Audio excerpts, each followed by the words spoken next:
This is Burnley, northwest England. After a week of riots and civil unrest, the police have to maintain conversation and a good rapport with the locals, since confidence and morale are low. We see here officers playing cricket with young Asians. However, several young people have complained about attacks by police, which the police deny.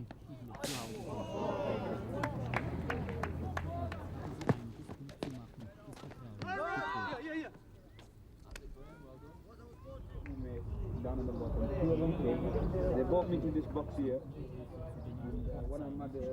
Hussein Khalid tells us he was singled out and struck by police last week. Well, it's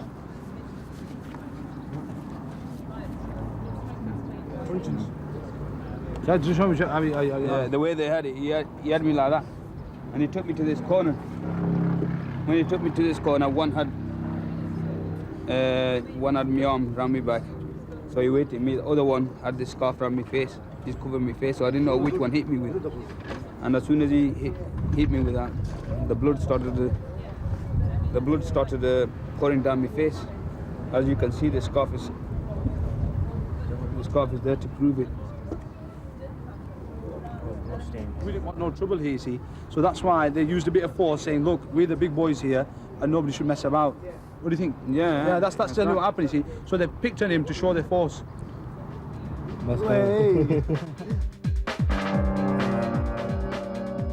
In the past few weeks, several cities in northwest England have seen violent outbursts between Asian and white youths. Oldham was first to endure such violence, followed by Leeds and now Burnley. Here, a neighbourhood brawl was all it took to spark off riots and widespread destruction. Until last week, the Duke of York pub was a peaceful meeting place for members of all communities. However, because of its location on the border between an Asian and a white area, it recently became the target of a gang of Asian youths with firebombs.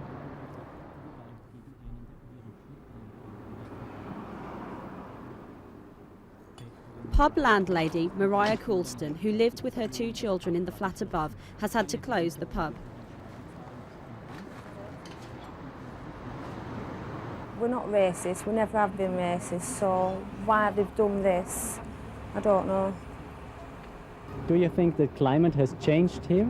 Yeah, there's an horrible feeling in the air. Everybody's upset, everybody's scared, everyone's wondering if it's going to happen again and who's next.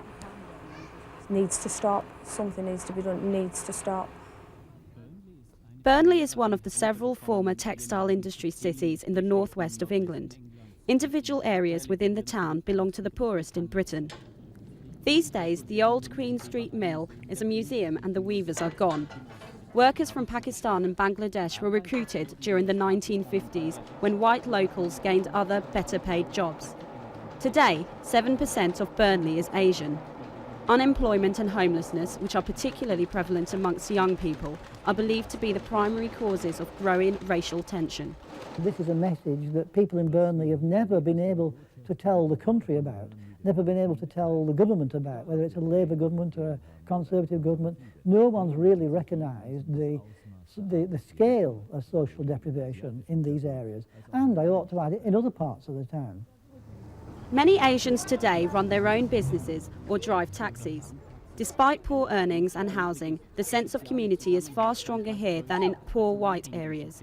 However, right-wing parties try to expose what they view as preferential treatment of Asians, and it would seem with some effect. The last elections saw them gain over 10% of votes in the town.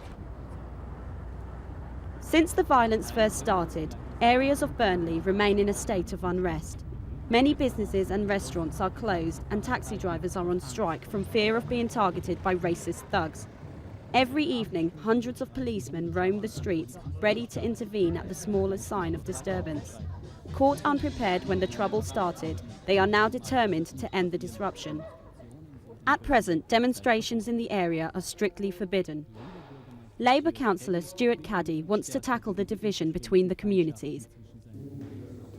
Once, if a meeting or a demonstration took place within the town, it's what potentially, and I say the word strongly there, potentially, may happen afterwards. It might not be the event in itself, but it may happen afterwards. I think, yes, shops are boarded up, as I said, and the sooner we have that confidence where people can take the boarding back down, obviously, we need to put that back as well, get people back to normality as soon as possible. Normality, however, is clearly still a long way off. Last weekend, Armin Maqsood's shop was the latest target of a gang attack. Right. This shop has been attacked with the petrol bomb, and window has been smashed. That's why I have to board this all up. If you come inside, I can show you the damage it has done. That's where the petrol bomb landed inside and caused all this fire and smoke in the ceiling. Despite the attack, customers show their support by visiting the shop even more regularly. Oh, thanks very much. Thanks for your concern. I think it's disgusting, and I think it's just a foolish, senseless act on both sides. They're just being silly. They're just not gaining anything by it. Despite such views, racist opinions are strong here. Right-wing extremists, the British National Party, have always believed that different races should not mix with one another. The BNP seems to emerge anywhere where disruption occurs. We spoke to at least half a dozen people that expressed a concern that they were not having their views represented by local politicians. The people living in the area, white people particularly, who feel besieged, do not have a voice or a ready ear to listen to their views and their concerns. Sunday evening in a traditional workers' pub near a housing estate. All the customers here are white. Most have been here since the early afternoon. Places like this are a popular meeting place for the BNP.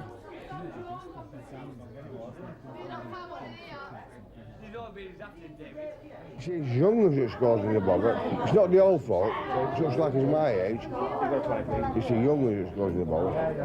Because they want to fight against each other. I think it's really stupid. And now, we're paying the price. From all the... I don't begrudge him being here. But when they're better off than my children, then I begrudge it, yeah, I do. Anyway, bye. Unemployment and a widespread sense of hopelessness have proved to be fertile soil for prejudice and violence. It's a volatile combination, and one that threatens to explode at any moment.